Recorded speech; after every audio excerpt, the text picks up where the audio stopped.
Libertarian Town Hall. We have candidates Gary Johnson and William Weld. It's time now for questions from the audience. First up, we have Jeanette McCoy. Jeanette was inside the Pulse nightclub when it was attacked on June 12th. We all know that situation too well. One of her friends was shot.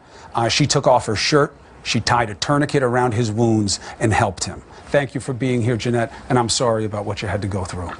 Well, thank you for having me. Well, my question is I do believe in the constitutional right of to bear arms. I do own a gun. Yet my question is, even though when it comes to our car situation, it's also considered a deadly weapon, yet we have to have insurance and we register it every single year. Now it's actually easier to buy a gun and to use it than to legally drive a car. You said America would be safer if it was easier to buy guns and if more people carried them, especially out in public. But last week, when I went out dancing with my friends, unfortunately, I ended up in the middle of the worst mass shootings in our nation's history, and I'm still a little bit distraught about it. Yes. But what I did want to ask is, how would making it easier to buy guns with minimum requirements, especially unnecessary military rifles, how is that making it easier for us? I don't think our position would be making it easier. We're not looking to roll back anything, but with regard to keeping guns out of the hands of the mentally ill, with regard to keeping guns out of the hands of potential terrorists, Bill talked about establishing a 1,000-person task force to potentially address that, a hotline. Look, we should be open to these discussions. I would love to understand what transpired between the shooter and the FBI, for example, getting in the middle of that. That's why I want to get elected president. I do really well in that situation. I'm not saying I would be value added, but look, the FBI came in contact with this guy 3 times. What transpired? Why wasn't this guy deprived of his guns?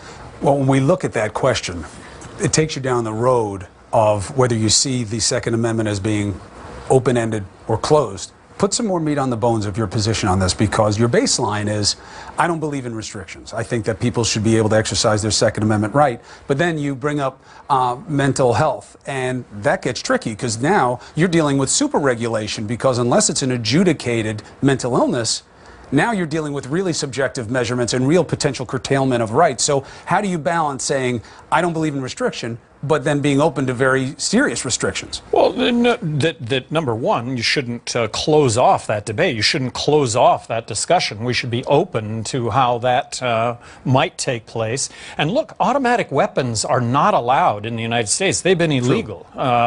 And when you talk about semi-automatic weapons, that's a category that encompasses 25 million rifles in this country.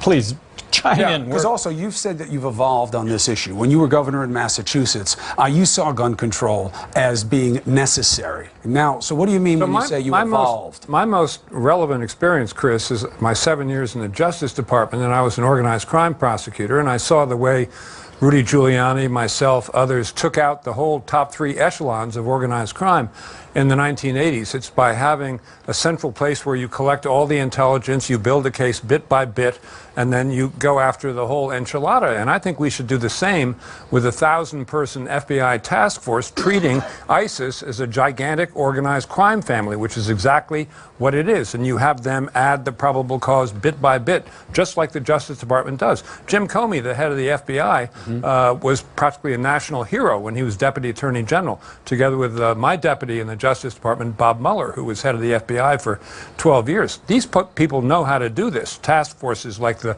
department had against Enron, financial crimes. So they could get results there treating ISIS as an organized crime family and taking them out. All right, so there's a piece. Governor Johnson, right now you have a sit-in going on, at least right before we started. I don't know what the current status is. But do you agree with what is driving the sit-in by the congressman right now? No, I think that these lists are subject to error, and if you're one of those error members, and I am talking now about the terrorist list or the no-fly list that has active members of Congress on both lists.